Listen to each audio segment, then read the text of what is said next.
Ganda ng kulay. Tuwa si Madam sa kanyang bugis. Yan, yung nakalawit. Ito po ay si Citra. Ipapalalamove natin. Yan. Napak natin kasi ibabox natin to. Ito ang na-miss ko guys, ang mag-packing ng plants at para maipaship. Gaganda nito guys, oh, mamaya basahin ko yung comment ng may-ari niyan. Sobrang lakas pa ng hangin nung binabalot namin yan. Guys, ito ay dahon ng acacia. Wala tayong kasama dito sa garden kaya magagawa ko yung gusto kong gawin. Ayan, lilipat natin yan doon. Hello guys, good morning. Maraming salamat po. Sobrang natuwa po ako sa aking views. Ayan, 3 days pa lang, nasa 5K na. Sobrang saya ko po yung 1,000 views na nakukuha ko sa inyo. Ay grabe, tuwan-tuwa na po ako doon. E de lalo na po ang 5K views. Guys, kaya ito gagawa ulit tayo ng simpleng video. And then sa susunod, pepresyohan po natin. Shout out po sa mga bumisita dito. Talaga namang tuwan-tuwa po ako kasi kung taga-saan, Batangas, may Bulacan, may Las Piñas. Grabe. Kaya ito po, balik vlog po ulit tayo. Ngayon ay mag-aayos tayo ng garden dito sa Plantita Verdes Garden, Paligawan, Silang, Cavite. Yan po yung aming address. Hello guys, wala tayong kasama dito sa garden kaya magagawa ko yung gusto kong gawin. Yan, lilipat natin ito. Hindi raw ako mapakali. Hilo na ang mga halaman. Ayan, lilipat natin yan doon. Kasi doon sa may kawan na yon, para kasing kulang. Kaya doon natin ilalagay. Walang kokontra ngayon. Mabuti na lang meron tayong kartilya. Ayan guys, tabing daan lang po tayo. Madali nyong makita. Magaling din na may kartilya. Meron tayong katulong sa pagbubuhat. Sulit na ang 2.5 guys. Ayan, oh, di ba? May tagabuhat na ako. Gagawin ko talagang gusto ko. Ayan, mailipat ko lang yan at maiayos ang ating garden. Malaking size siya ng bugis. Kaya magaan yan. Pero maganda siya. Ayan, oh. Big size kasi yan. Kaya alam naman natin kung gaano kagaan. Pansinin nyo guys, may taho dyan. Pero may kuliglig ba kayong naririnig? Ayan, di pa nakontento si Presi. Binuhat ulit ang magaang bugis. Oh, hindi mapakali. Magaling yan na ako lang mag-isa dyan. Para nagagawa ko yung gusto ko. Oh, di ba? Ganun lang talaga. Kasi pag may kasama tayo, ops, may kontrabida tayo. Pero normal na sa amin yon. Mukhang lonely pa rin guys, no? Ang gagawin natin, itong mga broms na to, aalisin natin. Yan, yung mga maliliit na yung bugis, ilalagay natin doon. Aalisin natin yung mga bromeliads na hindi okay. Kasi yan po yung dinat na natin dyan. Pagagandahin po natin yan. Ito na siya, lalagyan na lang natin dito sa bandang harap niya para magkaroon naman po ng buhay. Dito nagagandahan akong tingnan, yan, sa part na yan. Nadagdagan doon ng cypress, mamaya ipakikita ko po sa inyo, iyon ay naka-concrete pot. Alisin muna natin itong mga broms na dapat tanggalin. Bilisan natin at mamaya nandyan na yon, makakagalitan na naman tayo. Kainitan pati, wala pala akong sombrero. Hakutin na agad at makaabutan tayo ni Tibo. Ako, alam ko na sasabihin. Kayo naman guys ay sanay na sa amin kaya naman ako'y open na magsalita sa inyo. Pero guys, sa totoo lang, talagang kami lang naman talaga magkatulong. Pero syempre, hindi naman lahat ng gusto ko na susunod. Meron din gusto niya, kaya gusto ko pag wala siya, ayan, saka ko gagawin yung gusto ko. Yun nga lang, solo kung trabaho. Nahilig na rin kasi siya sa halaman, kaya may mga gusto rin siyang ayos na minsan naman ay hinahayaan ko din kasi may time na tama rin naman siya. Ayan guys, na pa-video call, may tumawag po, pinakita ko yung mga halaman, ayan yung mga nagustuhan niya, nag-additional siya sa kanyang order. Kaya, di ba guys, nag-aayos lang tayo, biglang may tumawag. Thank you ma'am. Nagandahan sa mga broms, kaya ayan, napa-order uli si madam, ipapadrop and go po yon. Ayan, habang nagwawalis dyan si Presi, bilisan mo Presi, darating na si Tibo. Sa mga nagtatanong po kung nagpapaship po tayo ng Visayas, ng Mindanao or Tawid Dagat, sa ngayon po ay hindi pa. Dahil hindi pa po ako marunong kumuha ng permit, dahil dati yung anak ko nga po ang nagtuturo sa akin. Kaya Luzon lang po muna tayo, yung mararating ng Lalamove at JRS. Ganun lang po muna, pasensya na po sa iba. Teka, paano daw po ba mag-mine? Kung nanonood po kayo, screenshot nyo lang yung magugustuhan nyo at isend nyo po sa aking messenger, Fresi Endoso,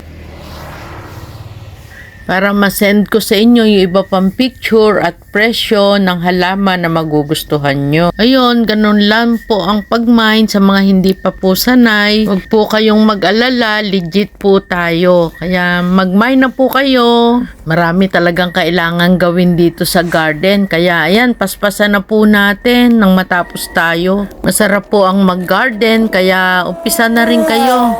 Kulang ang oras pagka kayo ay nagga-garden. Ang bilis matapos ng maghapon. Yung binubuhat mong mabigat, naku, magaan lang yan. Bawal daw magsabi ng mabigat. Kailangan lahat magaan. Lalo at ayan, ganyan, nasusunod mo yung gusto mong ayos. Subukan nyo po.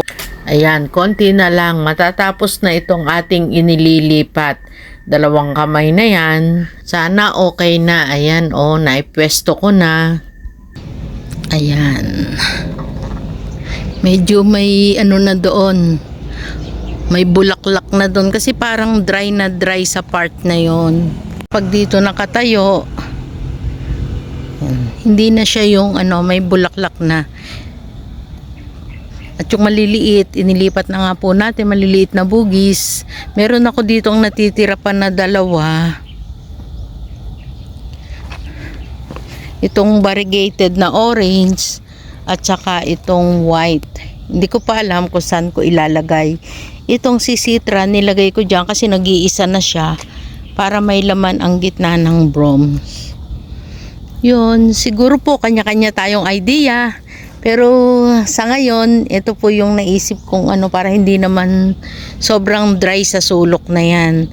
At ito nilagay ko dito kasi meron ditong rubber tree, hindi po siya napapansin, si Black Prince. Dahil nakakover ang bugis. Ngayon, okay na siya. At ito, ayan, hahanapan ko siya ng pwesto kasi kailangan niyang i-rebag. Yan, mga dry po yung dahon niya. Aayusin yan. Papalitan natin ito ng potting mix. Ito naman yung mga nilagay ko dito.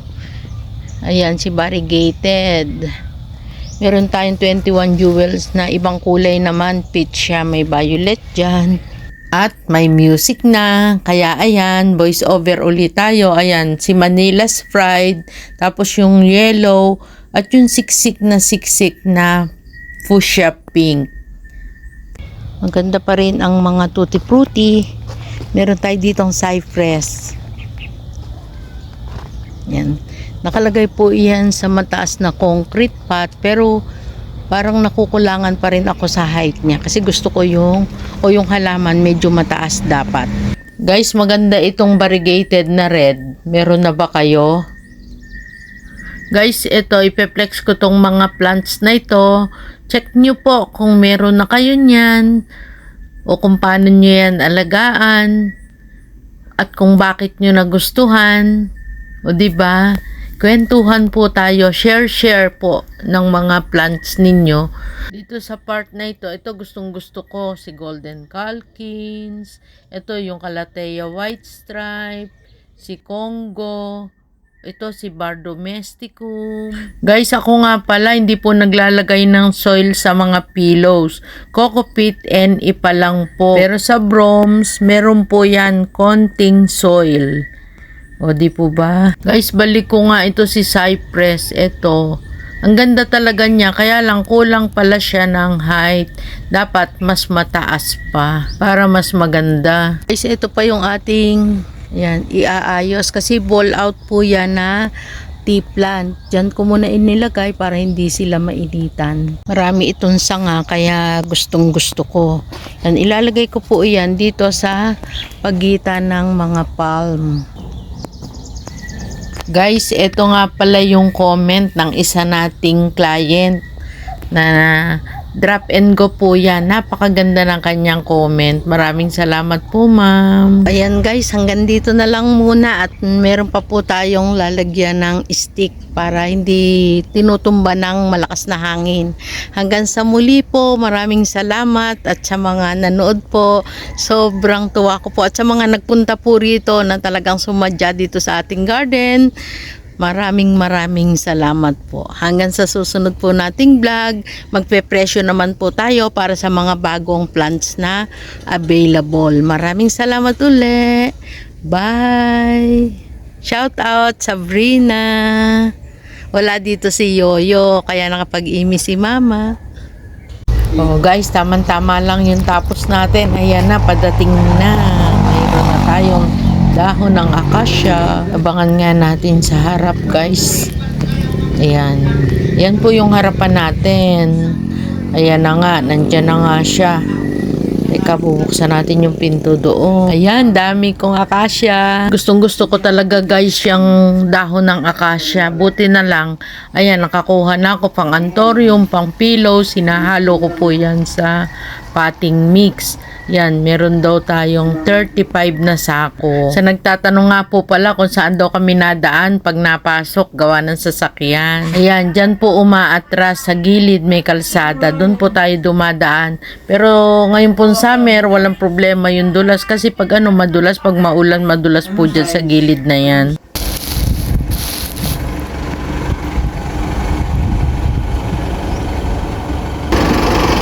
Ilan? Ilan? 35. 35 pieces. Sako. Guys, ito ay dahon ng akasya. Yan, gagamitin natin yan sa halaman. Bagal na. Bagal na.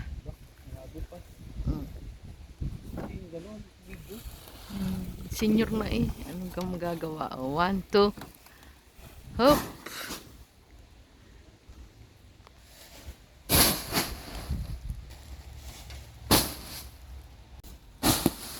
Hop.